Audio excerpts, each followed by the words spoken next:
Fluminense, pré-Libertadores, 36 pontos. É o que eu falei ontem. A verdade de hoje é a mentira de amanhã. Futebol é dinâmico. Ô, Cris, fala pro Pedrosa quem que tá, ó, coladinho com você.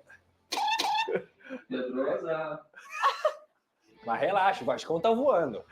Pra muita gente, o Vascão tá voando. 8 jogos sem ganhar. E o Fluminense, que tinha 8 pontos, tá a 1 ponto do Vasco. Cadê a pá? Vira a página voando, aqui. Vascão. Em 10º lugar tá o Vasco com 1 ponto. Tá vendo aqui? 1 ponto a mais. O Vasco tem um jogo a menos, né? Esse Vai jogo jogar com Cuiabá. quinta-feira, amanhã. Agora 2, né? Porque a rodada já aconteceu, não aconteceu pro Vasco. Mas ainda tem um jogo jogando atrasado. amanhã, o Vasco já fica no mesmo número de jogos que deveria ter mesmo. Gira novamente. A gente tá falando aí, vamos lá, do Fluminense aqui com 36 pontos. Já abriu quantos pontos? 4 pontos da zona, né? Não é muito, mas tem tanto time aqui que acaba embolando, né? Foi o que eu disse. Posso pagar Fluminense... uma promessa aqui? Você tem uma Porque promessa? ontem um torcedor do Fluminense, amigo meu, falou assim, o Fluminense vai vencer com o gol do Cano. Aí eu falei, cara, se isso acontecer, eu vou te mandar um abraço no programa. Então, João, tricolor lá da loja Vindo da Terra, tá aí, promessa de... Muito bem. Ele pergunta, liga aí, pergunta quanto é que vai ser o jogo hoje. Que aí já me facilita. Para falar agora sobre Verratti recusando propostas do exterior para continuar no Cruz Maltino. Verratti foi alvo nos últimos dias de uma sondagem do Boca Juniors. Antes, times dos Emirados e do Catar já haviam prometido um caminhão de dinheiro, ofertas que se aproximariam de R$1 milhão para que ele trocasse o Vasco por esses times na próxima temporada. O contrato do Verratti se encerra em dezembro de 2025 e o Vasco já tem tratativas para uma extensão de contrato, pelo menos até dezembro de 2026. A notícia para o torcedor Cruz Maltino é boa. O Verratti não pensa em deixar o Vasco e já admitiu que não vai aceitar nenhuma dessas ofertas com a intenção de prosseguir por aqui. Jogador que mais sentiu a eliminação para o Galo no último sábado, autor do gol que ainda manteve a esperança vascaína, não fosse aquele gol do Hulk no finalzinho e a decisão iria para os pênaltis. O Verratti saiu do campo inconsolável, chorando, alguém super identificado com um clube que resolve bastante lá na frente. Só para completar sobre o Vasco, mais uma informação, Ryan foi liberado pelo STJD depois de ser julgado no artigo 254A, que fala em praticar agressão física durante a partida. Dessa maneira, ele vai estar à disposição para o confronto contra o Cuiabá. Então, portanto, galera, você conseguiu acompanhar nesse momento todas as notícias envolvendo Pablo Verratti, que não tem chance de sair do Vasco da Gama. A tendência, realmente, ele até tem um desejo de se aposentar no Gigante da Colina. O Verratti é um cara muito importante, jogador que surgiu no último dia de janela para fechar com o Vasco da Gama, e foi um cara que deu realmente muito certo, né? Ele teve ali gol logo na sua primeira partida. Eu lembro do jogo, foi em São Januário.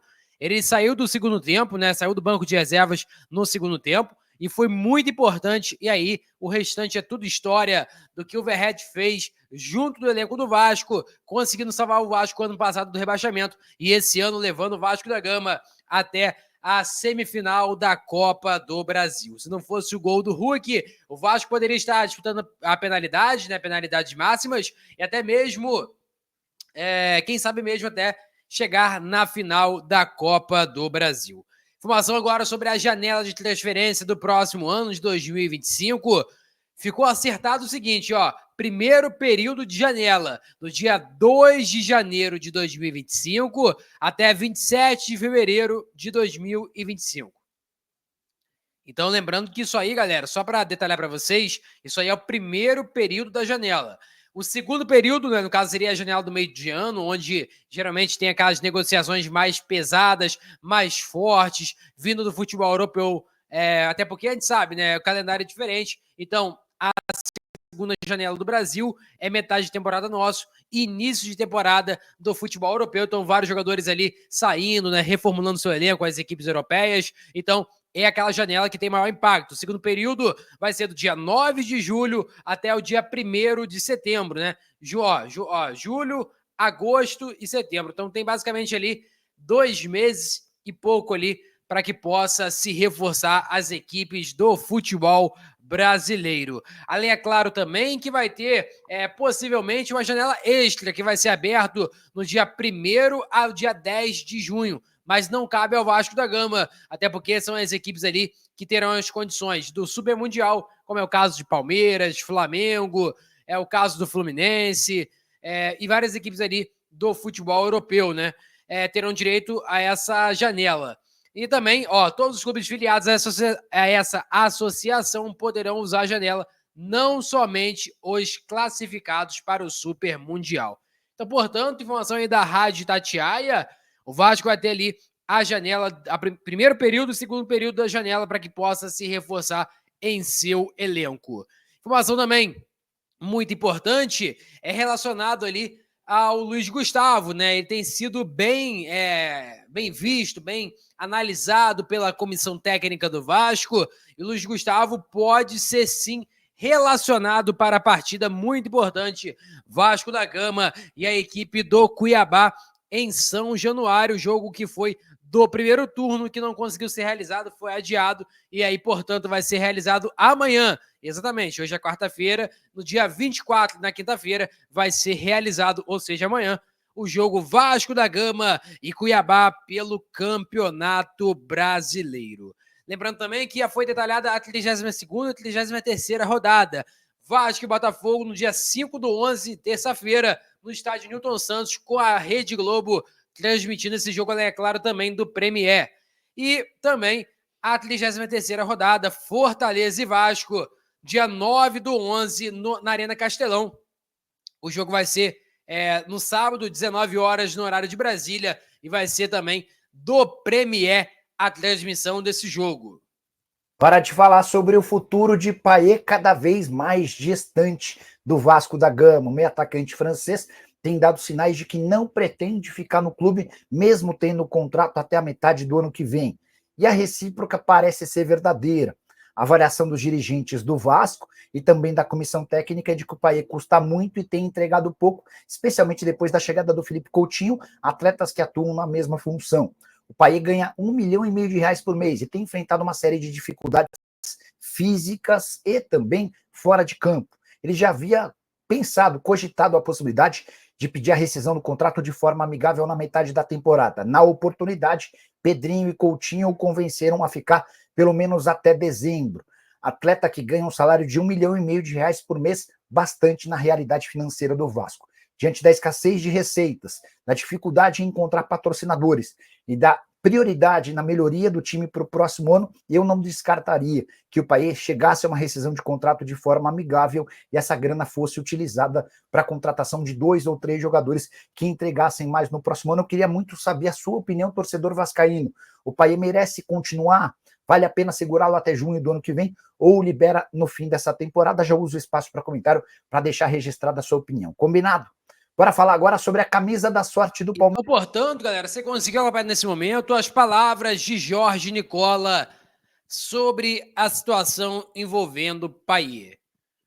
Cara, o Payet recebe R$1,5 milhão de salário no Vasco da Gama, então é um salário bastante considerável a nível brasileiro, é um dos maiores salários aí do Vasco da Gama. Eu acho que ele bate frente ali juntamente do Felipe Coutinho, acho que são os dois maiores salários do elenco do Vasco, né? Eu não sei quem é maior salário, eu acho que deve ser do Felipe Coutinho.